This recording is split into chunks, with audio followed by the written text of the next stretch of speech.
Hap, mari kita terima roti kehidupan dari surga buat setiap kita anak-anaknya Tuhan. Percaya kalau hari ini kita masih dianugerahi kehidupan, semua karena kasih karunia-Nya Tuhan. Mari kita mengucap syukur buat hari ini.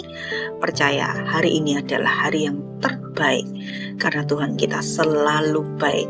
Mari kita memulai hari ini dengan mengucap syukur. Mari kita menjalani hari dengan mengucap syukur bersama dengan Tuhan, karena percaya Tuhan tidak tinggalkan kita dalam sepanjang hari kita.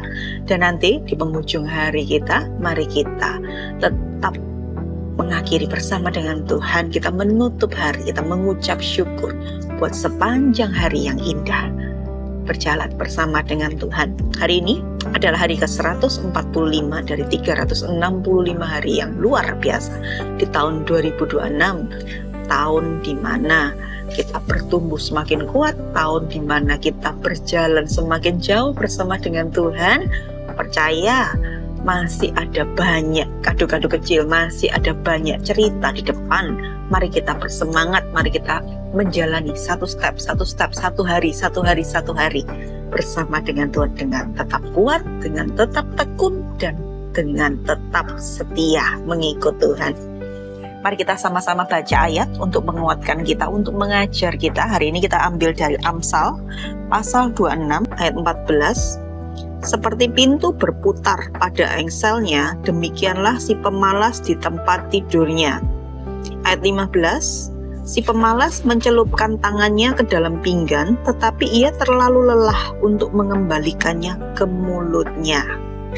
Nah, hari ini kita akan belajar dari kisah seorang pemalas.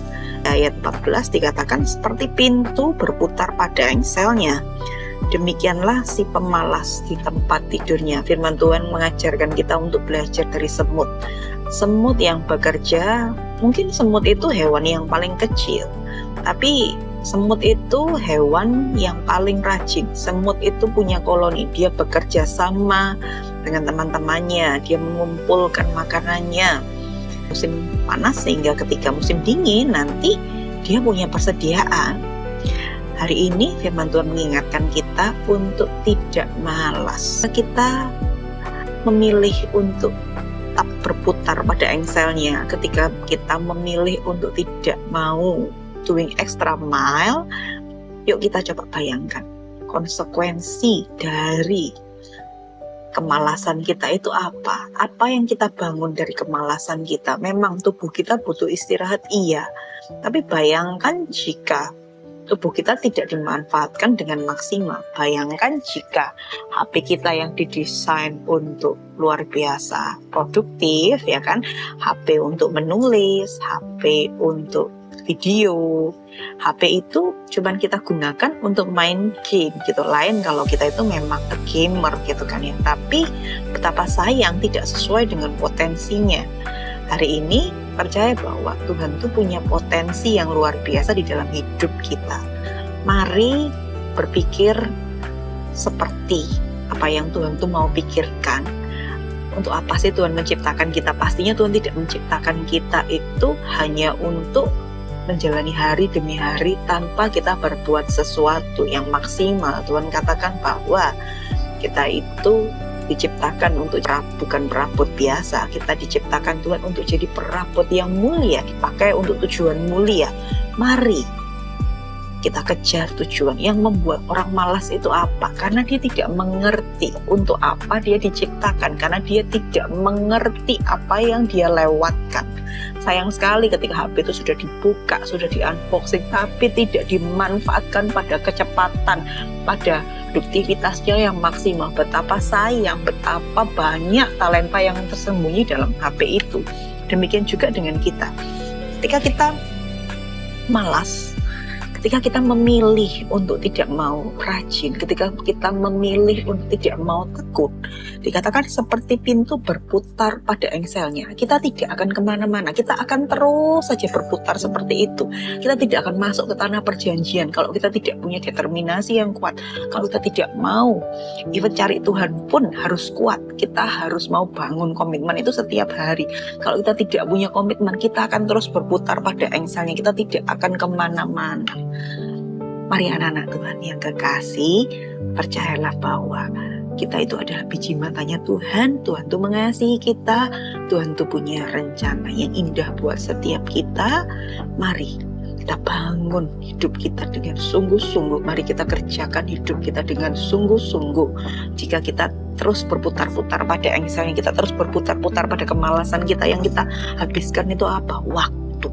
Kita tidak bisa membeli waktu. Kita tidak bisa memutar waktu yang sudah kita buang. Dan percayalah bahwa untuk benih itu tumbuh, untuk talenta kita itu dilipat kali gandakan, dijadikan luar biasa, itu butuh waktu. Itu harus ditanam, itu harus dikerjakan, itu harus diasah, itu harus dilatih setiap hari. Mari kita latih diri kita. Mari minta Roh Kudus untuk melatih kita setiap hari. Saya mau tutup dengan ayatnya yang di Roma 12 ayatnya yang ke-11. Kita baca sama-sama ya. Janganlah hendaknya kerajinanmu kendor.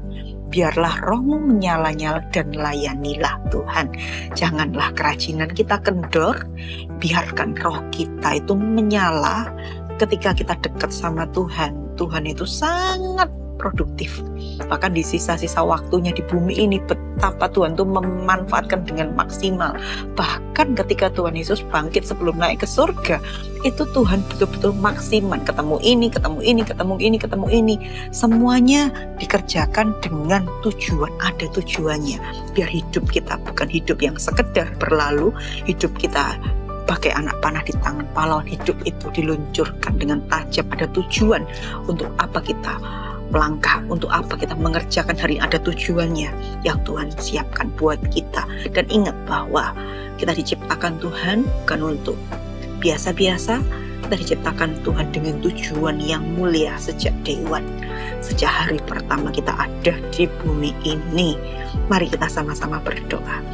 Thank you Tuhan, mengucap syukur buat tujuan yang Tuhan letakkan dalam hidup kami. Tuhan ajari kami Tuhan, ajari kami untuk tidak malas, berikan kami roh kerajinan Tuhan, biarkan roh kami menyala-nyala dan kami mau rajin, kami mau tekun mengerjakan setiap kepercayaan, setiap apapun yang Tuhan percayakan, yang Tuhan izinkan itu boleh ada di tangan kami hari ini, biar kami mengerjakan itu dengan setia bersama dengan Tuhan. Ajari kami Tuhan untuk betul-betul memaksimalkan hari kami, karena kami tidak bisa beli waktu di waktu-waktu yang ada, biar kami benar-benar kerjakan yang terbaik. Seperti itu Tuhan. Bapa, hamba berdoa Tuhan buat setiap anak-anak-Mu Tuhan, biar yang rajin tetap rajin, yang malas Tuhan ubahkan pola pikirnya Tuhan, ubahkan Tuhan, biar akal budi kami diperbarui. Kami mau seperti Bapa kami yang produktif, seperti Bapa kami yang betul-betul hidup dengan tujuan, biar kami hidup juga dengan tujuan Tuhan dalam setiap kali. Makasih Tuhan, kami serahkan hari kami ke dalam tangan-Mu Tuhan, yang tuntun, Tuhan sertai, betapa kami tidak dapat hidup tanpa-Mu. Dalam nama Tuhan Yesus kami berdoa dan mengucap syukur. Amin. Tuhan Yesus memberkati. Sampai ketemu.